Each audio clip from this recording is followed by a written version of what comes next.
প্রিয় ফলোয়ার ভাই ও বন্ধুরা, আমার দুই ভারত বাংলার আমরা যারা গুরুজি ডাক্তার রবীন্দ্র বর্মন স্যারের শিষ্য আছি, তাদের সাথে এই কেসটি শেয়ার করি। এই রুগীটা প্রথম শুরুতে যখন আমার কাছে আসছে, একদম বিশ্রী অবস্থা, স্কিন কালো হয়ে গেছে, মানসিক শোক তাপে জর্জরিত হয়ে গেছে। শোক তাপের যত রুগী আছে কোনো ওজার দ্বারা নয়, এখানে চলে আসবেন, আসলেই ভালো হবেন। এবং ওর টেস্টিজে অ্যাবসেস হয়ে মানে ফুলে গেছিলো অনেক বড় বড় আকারে, তা সব ভালো হয়ে গেছে। তা ওর মুখ থেকে শুনুন। আপনি কেমন আছেন এখন?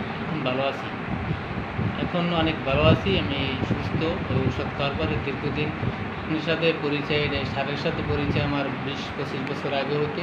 তারপরে এর ঔষধে অনেক কার্যকলাপ করে, আর অনেক রুগী উপকার পাইছে। আমার ধরে সবসময় তো বলে যে রুগী সুস্থ হয়। হ্যাঁ, আপনার টেস্টিসের যে সমস্যা আসলে সমস্যা অনেক ভালো, এখন পরিবর্তন অনেক ভালো হয়েছে। পুষ্টুস বাইরে হাঁসটার বের হয়ে গেছে একদম ক্লিয়ার, এখন ক্লিয়ার, আমি সুস্থ। শারীরিকটাও ভালো লাগে। ভালো। আর আগের মতো তো আর মানসিক চাপ কষ্ট এরকম তো কিছু লাগে না।